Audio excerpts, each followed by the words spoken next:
You are now watching WhoDooTV. Welcome to WhoDooTV. We had the opportunity to interview Donny Cates at Emerald City Comic Con. Unfortunately, the first half of this video, we lost the actual video footage, but the second half, we have it there. But we have all the audio and some great interview that Jared did with Donny. Check it out. Thanks for watching WhoDooTV. I'm Jared. We're here at Emerald City Comic Con talking to Donny Cates. Thanks for being on with us, Donny. Of course, man. Yeah, you have written a ton of stuff. For instance, for Image, you're working on Redneck. Redneck, yes. Yeah. Yes. So, how's that going? It's crazy, man. Redneck is a book we started, I don't know, what, like June last year, something like that. The 10th issue just came out. I just turned in like the 19th issue. Wow. So we're like crazy far ahead. It's just, it's huge. It's the biggest thing I've ever done. It's fun. Yeah, that's awesome. So, Yeah. For people who haven't like seen Redneck or read it or anything like that, could you give kind of a quick Yeah, synopsis of what sure. it's Yeah, about? it's about a small group of a family of vampires who live out in East Texas in a town called Sulphur Springs, and they've managed to find a little life that works for them, where they're not hurting anybody and no one's hurting them. They have a peaceful little life that they live amongst the town. They run a cattle farm, and they slaughter the cows and drink the blood, and then sell the meat at a barbecue shop at their familiars run. Okay. And that kind of peaceful life is shattered by the end of the first issue, and the war breaks out. Kind of a thing. Yeah, it's fun, man. It's really personal for me. It's a lot of my family is from East Texas. And so it's talking about a lot of those kind of things too. Yeah, that's great. Yeah. Well, I mean, with it being personal, we saw you at Rose City Comic Con, and you were sitting next to a guy that looked just like JV in the comic book. So, what's up with that? What's with the story of characters looking like? Yeah, everyone in Redneck is based off of my friends in Austin. Seamus, Greg, Evil, JV, Slap, Bartlett. Those are all real people. So they all got the same names too. They have those. I have a friend named Evil. Yeah, for real. Like, it's just a Texas thing. Like, my editors thought that I was making all these characters up, and I was like, no, there's a dude named JV and Bartlett. Yeah, and they look just like that, and those are their names. Yeah, That's amazing. It's very weird. And their barbecue shop is based off of a bar called Posse East in Austin, where I used to work. And it's become this. I never expected this to happen, but like, people come to Posse East now trying to find the cast of Redneck, and I'm there a lot. Like, I hang out up there all the fucking time. So can I cuss in this? Is that okay? All right. And it's weird. People come in and ask for JV and Bartlett and stuff, and I'm there, and I'm like, hi, I wrote all those things. Yeah, it's fun. It's really cool. That's really cool. So you're pretty much writing about your backyard. Yeah, pretty much. That is. Yeah. Yeah. They're all a lot cooler in my book than they are in real life. Yeah. So you've got another book actually set in Texas too, right? God Country. God Country. Yeah, God Country is a 6-issue book that we did, started January of last year. It's about it's an old man with Alzheimer's out in West Texas, whose family's kind of fallen apart because of his illness, and it's putting an enormous strain on his son Roy, and his family. So Roy's kind of torn between being a father to his own daughter and a son taking care of his father, you know. In the middle of all that, a giant tornado comes to the town and tears it apart. And in the wake of that tornado, there's an enchanted 12-foot talking sword named Valifax. The sword shows up, and as long as Emmett is holding on to the sword, his name is Valifax. He knows who he is, and his Alzheimer's is cured, right? But the problem is that the sword belongs to these like 20-foot tall Kirby gods. And they very much want their sword back, and Emmett could give a shit. And so, yeah, it's also a very personal story for me, and I don't know, I really like it. Yeah, that's great. It's fun one. You got a ton of other independent titles. I mean, you have BABYTEETH, you've got ATOMAHAWK, you've got Ghost Fleet, and all that stuff. But you're also working on some stuff with Marvel too, right? You've got Thanos and Doctor Strange right now, right? Yeah. I'm wrapping up on Doctor Strange. Mark Waid takes that over in July, I think. And I'm on Thanos. I'm taking over Venom in May. Oh, right on. Oh, yeah. We're going to relaunch Venom. It's Ryan Stegman and I. It's the character's 30th anniversary in May, and we're going to relaunch him then. It's wild, man. I've been a Venom fan since I was a little kid. I'm 33.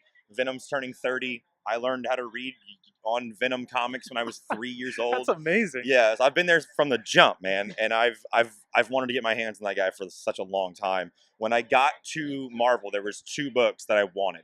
and I made it very known that I was like, dude, when Venom comes clear, like I don't want anybody to be kicked off of the book. Like I'm not trying to interfere, but should it come clear, dibs. Like I want that book. And the other book is I'm not going to tell you what the other book is because fingers crossed, I don't want to jinx it yet. Okay, yeah, that's fair. But yeah, I got to do it, and it's an incredible honor to be the captain of that ship, like at this kind of pivotal time in that character's life. Yeah, there's this movie coming out, right? Yeah, with Tom Hardy. And so I don't know, it's wild, it's very surreal, and the things that we're doing on Venom are like, for anyone who's a fan of like my Doctor Strange run or my Thanos run, I tended to do pretty big, bombastic stories, right? And there's Venom's the biggest one. Venom's insane. Oh my gosh! Yeah, it's gonna be a lot of fun. Oh, that sounds so exciting. Yeah. So can I ask you, what is the difference between writing for your own IPs and then writing for something big like Marvel, these Marvel IPs? Right. Well, it's the same sport, right? But there's different rules. I have so far been very fortunate in that, for the most part, everything I've pitched, I've gotten to do. Like on Thanos especially, I pitched a bunch of wild shit, and for sure thought they were going to tell me no on a lot of those things. But I was just like, I'm going to turn in a pitch that I think is fun, and I'm sure it's going to get carved down because it's big and it's huge, and I use all these crazy characters and everything. And they came back and they're like, no, that sounds dope, do it. And I was like, okay, amazing. All right, yeah, let's do it. And then in Doctor Strange is the same thing. Doctor Strange, I was like, yeah, I'm going to bring the Sentry back, and I'm going to have Loki be the Sorcerer Supreme. And they're like, cool, go for it. Just like, Jesus, okay. It's one of those things where you get things approved, and you're really excited on the phone, and they approve it, and then you hang up and you're like, oh shit, I have to go write that stuff. Like, I'm going to be the guy who did that. Like, that's, but they're both, at the end of the day, they're both just telling stories. And, when you're doing independent comics and when you're doing Marvel comics, what you're doing in both of those things is you're trying to find unexplored areas of stories that maybe haven't been, like I didn't invent the idea of a magic sword, right? I didn't invent vampires, but you find little spaces, where no one's really played yet, and it's the same thing over at Marvel. You find these characters that have been around forever, and you try and find a little pathway. You try to find a little bit of daylight where it's just like that's a weird take. Yeah. Like that's a take that no one's really ever explored, and you're just digging on that and burrow into that. And, you try and put some personality into it. You try and put some like personal stuff into it. There's elements of both Thanos and Doctor Strange that are incredibly personal for me. And Venom as well. So, there's different kinds of stories, right? Like, there's popcorn stories that are just like Fast and the Furious films. And then there's like, your like Oscar bait things, and both are really fun. Yeah. Like Fast and Furious films are dope. Oh yeah, totally. But the best comics have both of these things, and you can do that in comics in a way that you really can't do. There's a dope Venom cosplay. That's awesome. Oh, that's pretty good. So yeah, it's not that different really. It helps a lot being as big as a Marvel fan as I am. I've grown up with all these guys. So like, when it comes down to like the research of it all, like I know it all. Yeah. Like on Thanos, I didn't have to do anything. I was like, I've been reading Jim Starlin comics since I was born. That's great. Right? I know this shit inside and out. And Venom especially. When I was trying out for Venom, which really was me talking to the editor and make sure the editor and I were like going to be friends and be able to like hang out and stuff, because they knew I could write, right? But I said something about, I forget what I said. I said like, yeah, and his first appearance was in this issue, and this year it came out this month. And he was like, well, actually it was a different month. And I was like, I'm going to wait for you to Google that, because I'm 100% right about that. And he was like, well, okay, yes, you are. Yeah, I was like, I'm not gonna be stumped on that character. Wow. So yeah, I love him. I'm having a phenomenal time, and I legit am like a huge Marvel zombie, And so I try and write Marvel comics that I would want to read. Yeah. And I get like, my job, dude, is so crazy. Like my job is like, so, you come to the cons and like you like pay an artist to draw something like for you at the table. That's what I do for a living every day, and they pay me to do that. Dude. They pay me to write cool stuff for Jeff Shaw to draw. It's the best job that anyone could ever have, dude. So I'm having a blast. That's amazing. Yeah, it's really cool, man. And that's why Donny Cates is Donny Cates. I mean, that's great. Well, Donny, I got one last question for you. Sure. Seattle barbecue. Mm-hmm. What's the best place to get a good barbecue in Seattle? So I don't know, but I'll tell you this. So I'm a Texas boy, obviously. So the barbecue thing's a big deal, right? But so I do Redneck at Skybound, and for the longest time, they would always talk about filming these segments at any con that I was at, where they would take me out for barbecue. And like film me, and we would like talk about the book and everything. And I would just talk such mad shit. I was like, "You can take me to LA and get barbecue, dude? Get the fuck out of here!" Like, no, you're not. Like, I'm not gonna eat that garbage, you know. And so I kept on doing it to the point where I got them into a spot where they were like, "Well, we'll prove you wrong." And so they start. So I do it now. Like every con I go to, Skybound takes me to a barbecue spot to try and prove me wrong. And it's the greatest scam I've ever pulled. It's just free fucking barbecue everywhere I go. Yeah, dude. And I'll tell you what, I was in Portland. No. It was here. I think last year I was here. They took me to a spot out here, and I wish to God I knew what the name of it was. Oh.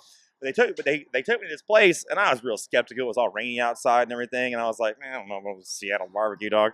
And I got there, and this barbecue, you guys, was the truth. Oh my gosh. It was really good. It was really good. And I was eating, and I was like, yo, what the fuck is happening right now? This barbecue is super fucking good. Turns out the guys who run this barbecue shop are from Austin. Oh, no. And they're all Texans. And I was like, okay, the whole world makes sense now. Like, everything makes perfect sense now. Like, I didn't know how to make I barbecue. knew something was wrong here, you know, but it was great. And I wish to God I could plug them. But yeah. That's amazing. Yeah, That's man. so good.